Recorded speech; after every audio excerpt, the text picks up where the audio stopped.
All right, I'm Clint Schultz, the lead instructor for the Israeli Krav Maga here in Ketchikan. We have some of our senior students that are with us, Jim Moore, Josh Colleen, and Mark Adams. And we're gonna just kind of go through the class, our warm-up, and we'll demonstrate some of the techniques. Hopefully be able to give a little insight into Krav Maga, what it is, what it's used for, and why we do it. So a little background, the Krav Maga means contact combat, and so in Israel it's taught for the Israeli Defense Force, which is their military, their combative unit. So every Israeli that joins the military, which is everyone, they join either for 2 years or 3 years, and some will stay in longer, some will go into reserves. But from that, all of the military men and women will go through the hand-to-hand combat. So our system is considered to be the civilian system, but it comes directly from Israel. Our head instructor, chief instructor of Krav Maga Association is Marty Kale, and our group is out of Fayetteville, Arkansas. His instructor comes straight from the Israeli Defense Force. And so all the techniques we teach are all of the techniques that are taught in the Israeli military currently. So in the event that you're attacked on the street, you're attacked in your car, you have to defend yourself against a weapon, against a knife, against a club, against a gun, they've developed a system to deal with all of that. And the greatness about Krav Maga is its simplicity. It's easy to learn. Because it's taught to the military, it's taught in a short amount of time. So they don't have years and years to learn the Krav Maga, they have weeks and weeks. So the training is intense, it's in depth, and it's simple, and they use the natural motor functions of our bodies and of our reactions to deal with the defensive techniques. But all our classes incorporate usually some type of strength building, high intensity, we call it combat conditioning. So everything deals with increasing heart rate, keeping the heart rate up, and then incorporating striking drills. And so whether they're basic striking drills like palm strikes, hammer strikes, knee drills, we're trying to incorporate the things that we use on a regular basis in our defensive situations. And so what we did today, we worked through the push-ups and the punches. So working through a lot of areas of deficiency where it gets difficult and challenging, but we still have to strike and fight. We want to give that fighter mentality. And so that's what a lot of our beginning drills with the push-up punches, with the leg lifts, kicks, and with the wall sits and the hammer strikes is about still being able to strike and punch while exerting yourself, while doing a high exertion. After that, we moved to the 2 knees and 2 hammer strikes. That drill when we dropped down and got on our face down, hands in our hands, that's to help us with our awareness. So when we say go or attack, the students have to jump up, they have to locate and identify a pad, and then they have to get to it. So that helps us to scan the room and then identify where's the threat. Once we identify the threat, we go after the threat.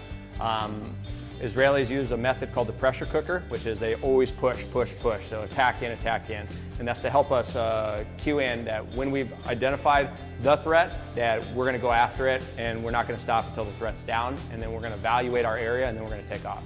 And that's part of what we've just practiced over and over. From that, we moved to the knife drill, and that drill was really awareness on a knife blade. The distancing reaction ability, both on the attacker and the defender. And so we always walk away from that understanding how deadly the knife is and how difficult it is to defend against. And then from there, we moved into some basic techniques, which was the front choke. And so off of the chokes, we have about 4 different main techniques that we go off of, that we teach. One from a standing with nothing behind us, with a wall, with a shelf, and we just practice one of them. And so we'll always usually incorporate one of our basic skills, whether it's from our level 1 or level 2, kind of our introductory beginner stuff.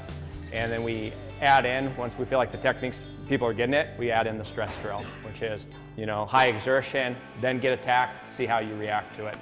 And so we can demonstrate that one, and we'll break that one down a little bit and show that. We'll just go slow first time, and then we'll pick it up the next. So attacker comes in, makes the choke, pushes them up against the wall.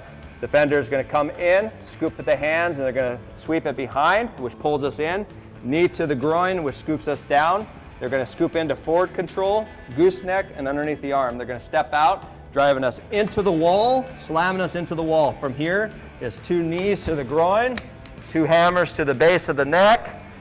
From here, they push us off to create the space, and then they check over corners and take off. Okay? But from here, we've gotten the choke, and we're pulling in. Their first piece is going to be to come to the gate, and they want to bring both their hands up and come into the opening of the gate. And from there, they're going to pull our hand down onto their chest, tuck their chin in.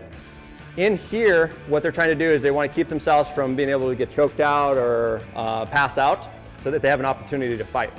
From this position, once the chin's tucked in, they're going to drop into base. Once they drop into base, they're pulling us over. He's going to take his right foot, he's going to bring it up, and he's going to slam it right on the top of my foot, which is going to toss me down and break my base. From here, he's going to throw back and shoot his head, back of his head right into my face, and then he's going to go out the back door. So he's going to scoop out the back door, holding onto the arm and pulling down. From this position, we always tell students we want them to move to the front, because if they don't move to the front, this allows for me to get almost 4 points of contact, and I can actually use this foot to kick out or strike him.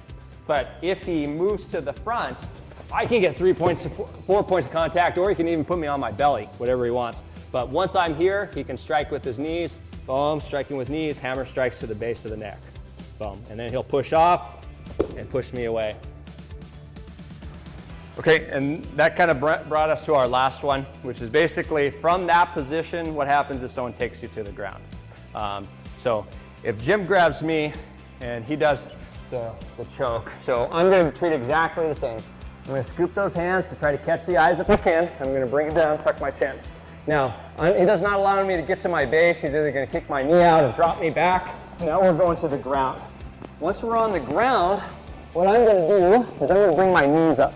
My knees and my elbows are going to be used to defend against his hooks. So if he tries to bring his hooks up, I'm going to be fighting those off. Because what I don't want is I don't want this. I don't want to really pull me off because he's going to pick me up. So once I'm here, I'm bringing my knees up to block off. From here, he can't do much if my chin's tucked in and I'm still breathing and I'm pulling down. So he's going to pull me back. If he pulls pushing back, I'm going to shoot my feet back and explode back just like I would with the standing.